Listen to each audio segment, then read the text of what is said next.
We said that an invasive species is a species that displaces native species found within its niche.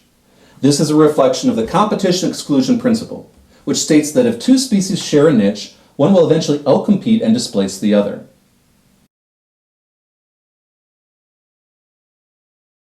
Invasive species often have a number of characteristics that enable them to outcompete native species. These include their capacity to grow rapidly. Often invasive species can reach maturity faster than the native species within their niche. 2, invasive species tend to produce larger numbers of offspring than native species within their niche.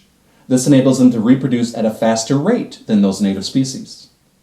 Number 3, those offspring can often withstand harsh conditions. This is especially true among invasive plants, which tend to produce more hardy seeds that are longer lasting and have a higher rate of survival. Number 4, invasive species can survive the travel across long distance. And so, be it wind or human-aided transportation, invasive species can make the long-distance travel from another continent to North America. Number 5, invasive species tend to have few, if any, predators.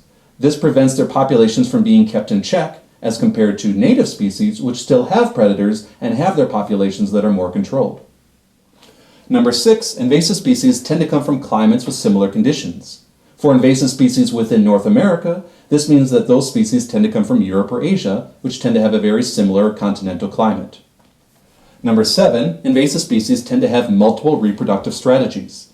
This is especially true among invasive plants, which sometimes can reproduce sexually or asexually depending on the conditions.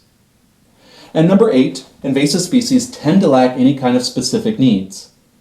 They're what we call a habitat generalist. This means that invasive species can survive across a wide variety of conditions in similar habitats.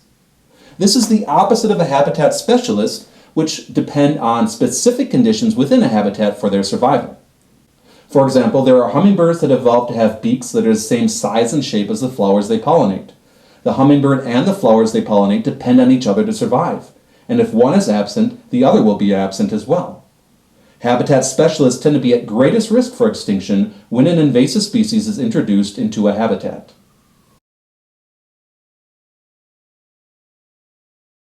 As an example of an invasive species, let's consider the Asian carp.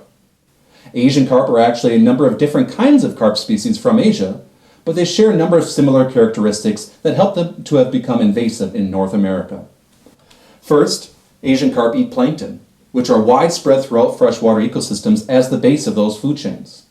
As a result, species of Asian carp can survive in a wide number of different kinds of freshwater ecosystems in the Mississippi Basin. Number 2, Asian carp tend to lay thousands of eggs per year. This means they can reproduce at a faster rate than the native species they're displacing. Number 3, those eggs tend to reach maturity very quickly. In fact, as they grow, Asian carp can consume 5 to 20% of their body weight in plankton per day. Next, Asian carp tend to have very large bodies, which gives them a competitive advantage against native fish in competing for sources of food. Finally, Asian carp tend to lack any natural predators within North America. This means there are no predators to keep their populations in check, allowing those populations to explode exponentially. As a result, Asian carp are becoming prevalent in the Mississippi Basin, which threatens to upend the ecosystem function, resilience, and services found in Mississippi freshwater ecosystems. Human activity plays a key role in the spread and establishment of invasive species. Global travel, by shipping and air travel, enables species to become moved from one continent to another. Human-caused disturbances enables those invasive species to become established in a habitat that might otherwise resist those invasive species. 9 times out of 10, an introduced species does not become invasive. But with habitat disturbances, that enables that invasive species to get a foothold within that ecosystem, grow its population, and eventually become established, allowing it to become invasive. Without disturbances and human transportation, invasive species would be far less prevalent in the world's ecosystems.